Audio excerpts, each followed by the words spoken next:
Welcome to the first installment of Back Issues, where I'll be examining horror movie coverage from vintage horror magazines. I first got the idea for this series when I pulled all of my old Fangoria and Gorezone magazines out of boxes and got them bagged and boarded. I find it fascinating to go back and read coverage for older horror films that was written during the time the movies themselves were being made. Going through these old magazines is like stepping back in time, and I always get a kick out of reading them. So first up is Texas Chainsaw Massacre, The Next Generation. I actually had a review video up for the new Blu-ray release, but it was blocked by Sony Pictures multiple times. Check out my video rant on it for more information. I'll post a link to the video below. Texas Chainsaw Massacre, The Next Generation is considered to be one of the worst movies ever made. It's pretty much hated, and is best remembered for being the film debut of Matthew McConaughey and Renee Zellweger. It's a pretty weird and crazy movie, and easily the worst of the Chainsaw series. But it's also got some good stuff in it, and an excellent performance by Matthew McConaughey. I hated the movie the first time I watched it, but it has grown on me over the years. It's definitely worth seeing, and I highly recommend checking out the new Blu-ray from Scream Factory, which includes the director's cut.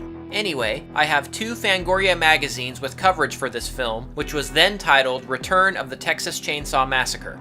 First up is issue 136, released in September of 1994. John Carpenter's underrated classic, In the Mouth of Madness, graces the cover for this issue. I always like the image of Leatherface on the cover. His mask actually looks better in this picture than it did in the movie. The back of the magazine has an ad for Lurking Fear, a Full Moon Entertainment film I'm ashamed to admit I haven't actually seen. And I have to mention this really cool toy ad for Skeleton Warriors.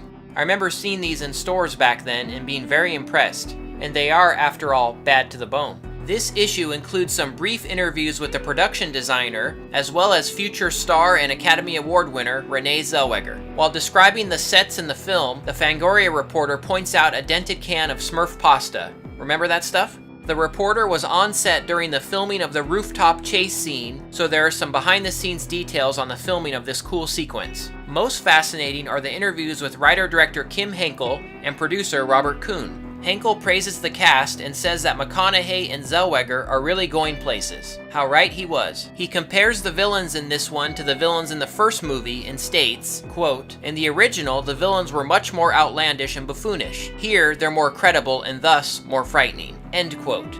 Really? He thinks the bad guys in this one are more frightening than the original? Interesting. Producer Robert Kuhn mentions that he had to beg Kim Henkel, who actually helped write and produce the original movie, to return to the franchise with this film. He also bashes Chainsaw 3 and says it was so bad that it really made them want to make a good sequel for a change. It's interesting that he chooses to bash a sequel that was infinitely superior to this one. I remember being irritated by the Chainsaw 3 bashing, but I was also hopeful by the other comments. The director states in this issue that his new film would be more like the first one, and he made it sound like it was going to be a solid movie. Needless to say, I was very excited to see the movie, but it would be a very long time until that happened. This brings us to the next Fangoria issue with coverage on the film, number 147, published in October 1995, almost a year later. The cover teases an advanced review and ominously asks if this could be the final Chainsaw film. This was a particularly exciting issue of Fangoria for me,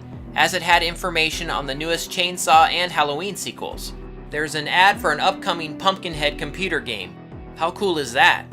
There's also an ad for a Demolition Man game for Super NES, Sega Genesis, and Sega CD. The Postal Zone section, which includes letters from Fangoria readers, has a letter asking what the heck happened to Chainsaw 4 and if it was ever going to get released. I remember wondering the same thing back then, in the days before you could get all your information with the touch of a button on your phone or computer. But that change was on the horizon in the mid-90s, as teased by this promo for Fangoria Online. So the advanced movie review by Anthony Ferrante is extremely negative. He hated it. He criticizes the weird humor, the script, and the characterization of Leatherface. He mentions the crazy character of Rothman and states that he's an alien. I never got that impression from the movie, just that he was a weird guy who somehow controlled the Chainsaw family. The final quote of the review states, "The most horrifying aspect of the movie is how bad and unwatchable it truly is." End quote. Ouch.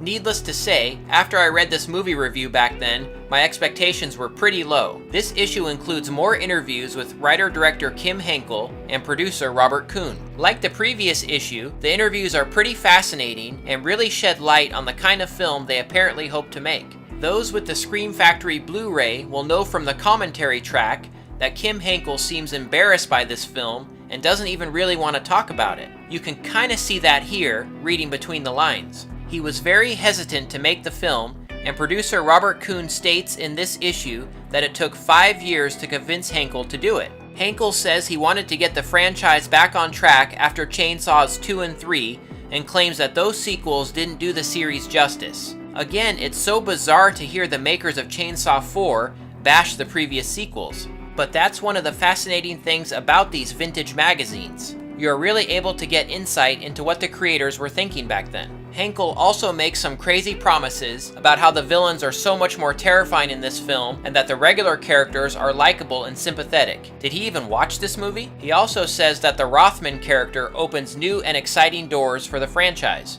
Yeah, that's exactly what fans wanted to see. More focus on a weird guy with a bad haircut who controls the Chainsaw family. It's very clear from these interviews that the movie did not turn out as the creators had hoped.